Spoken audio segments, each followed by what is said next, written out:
Olá, eu me chamo Aline Alves e este é o primeiro episódio da websérie O EMA na Era Digital, programa no qual falaremos sobre tecnologias educacionais e cultura digital na perspectiva atual e futura da Universidade Estadual do Maranhão.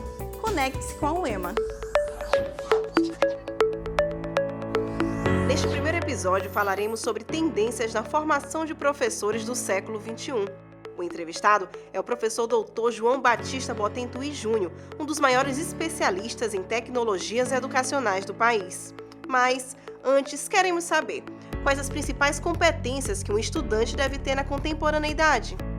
O guia intitulado Educação para os 4Cs, elaborado em parceria com algumas instituições e associações norte-americanas, analisou que os alunos devem ser estimulados a desenvolver 4 características: criatividade, pensamento crítico, colaboração e comunicação, que são os 4Cs. O guia visa encorajar os educadores a incorporarem esse conceito em suas práticas educativas, preparando assim os alunos aos desafios do século XXI. Nesse cenário, tanto professores quanto alunos estão sendo desafiados a todo tempo pela sociedade, principalmente quando falamos sobre as apropriações das atuais tecnologias de informação e comunicação.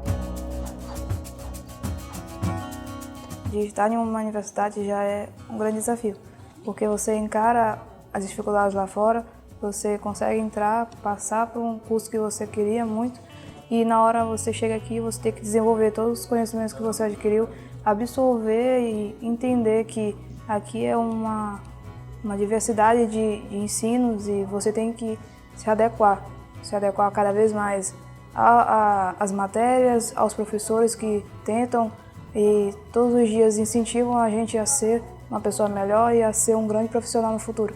Na minha concepção, as principais competências que devemos ter é estar sempre a par das novidades, ter uma cooperatividade muito boa, ser comunicativo, estar sempre aberto a novas habilidades, aprender novas habilidades e conhecimentos também. Também estar a par e adaptado, poder ter um senso de adaptação muito forte e também, principalmente, o senso de investigação. Eu trabalho na área das ciências biológicas e em laboratório, então a questão da investigação acaba sendo primordial para a execução das pesquisas em campo e tudo mais, em vista do mercado de trabalho.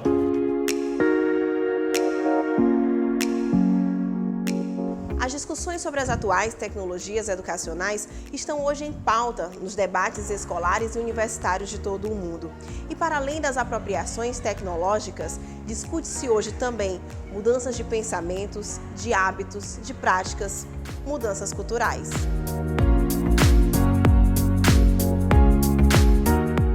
Para estar presente no século XXI, precisamos de uma série de competências, né? Tal como foi reportado aí anteriormente, a criatividade, a comunicação, o pensamento crítico, tudo isso é fundamental. E cabe aí à escola, à universidade, incentivar, desenvolver atividades onde esses alunos possam, de fato, aplicar tudo isso e se tornarem preparados para os desafios do século XXI. Em relação aos docentes, o que nós observamos? Eles são de outra geração, então eles estão amedrontados sobre como utilizar da melhor forma possível. Às vezes consideram que a tecnologia é uma ameaça às suas práticas pedagógicas, tá? Ou ainda eles têm um certo medo que aquilo desconfigure, né? Quebre de alguma maneira. Já o aluno ele não tem esse medo, então por isso o aluno ele tem mais facilidade em usar o recurso do que o professor. Romper essa barreira é necessário, primeiramente, a criação de uma cultura digital, a utilização de recursos nas suas várias esferas e práticas diárias. A partir disso, é necessário também uma capacitação. Sem capacitação, o docente não tem como utilizar. E depois dessa capacitação, é preciso 2 coisas mais, que é o acompanhamento e o incentivo sobre esse uso. Então, caso isso aconteça, você vai observar experiências maravilhosas. Toda experiência com tecnologia educativa, você vai ver por detrás um professor engajado, um professor que tem uma motivação para utilizar esse recurso. E ele tem uma meta, um objetivo bem delineado.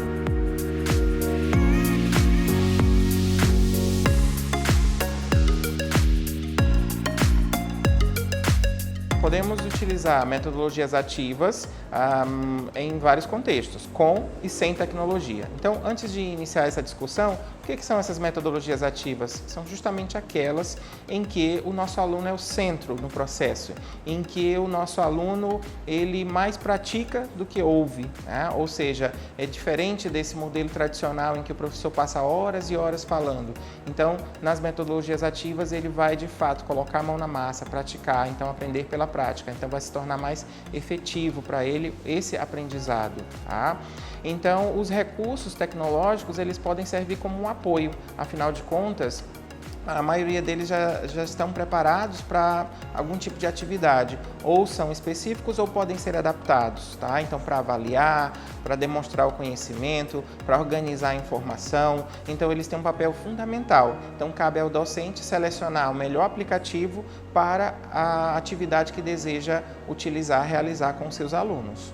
Se você observar as instituições que estão mais antenadas com o novo cenário, né, então você vai observar que há uma preocupação em introduzir metodologias ativas, de introduzir a questão da gamificação, ou seja, o incentivo ao aprendizado por meio das estratégias e das mecânicas dos games, tá? Você vai observar também uma preocupação com a inteligência artificial, que já desponta aí como uma possibilidade, a realidade aumentada também, que vem aparecendo nos livros, e também como uma possibilidade para o professor enriquecer tudo aquilo que ele quer ensinar, quer seja uma imagem, um texto, através da utilização de vídeos, avatares e uma série de possibilidades, atraindo cada vez mais a atenção dos nossos alunos.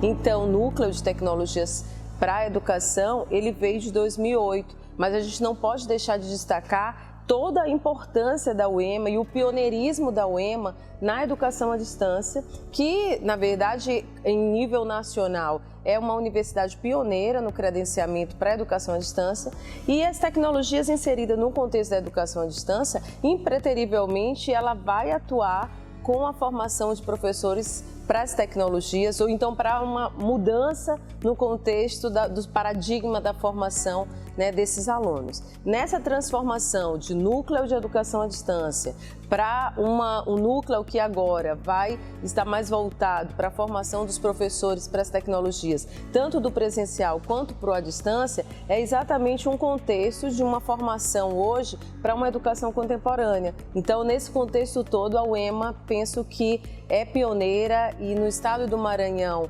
é indiscutível que esse pioneirismo aconteça, mas talvez podemos destacar também em nível nacional e até internacional, quando a gente já pensa outras ferramentas que colocam a UEMA nessa perspectiva muito mais ampla do uso das tecnologias educacionais. Desde 2014, quando eu cheguei aqui na UEMA, eu senti uma sinergia, um movimento, uma dinâmica muito legal da UEMA. Eu sempre tinha feito um elogio, né, de ver a UEMA interessada em se inserir no novo momento educacional, tecnológico, de inovação, de empreendedorismo, de inserção em novos mercados, né, de formar novos quadros com outras competências.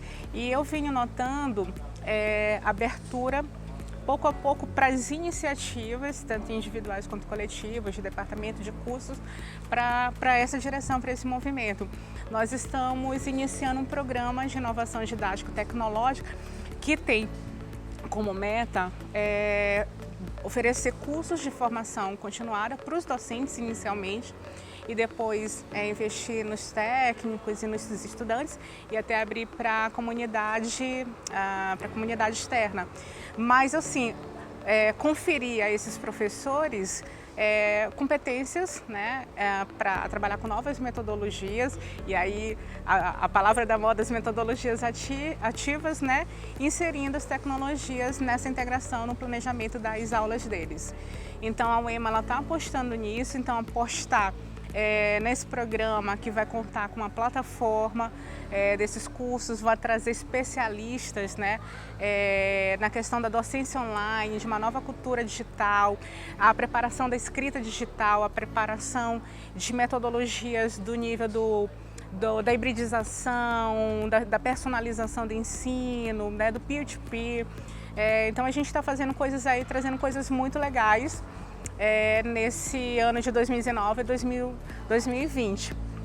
Este foi o primeiro episódio da nossa websérie. No próximo capítulo, falaremos sobre educação à distância, em todas as suas nuances, cursos livres, técnicos, graduação e pós-graduação. Não percam e até mês que vem!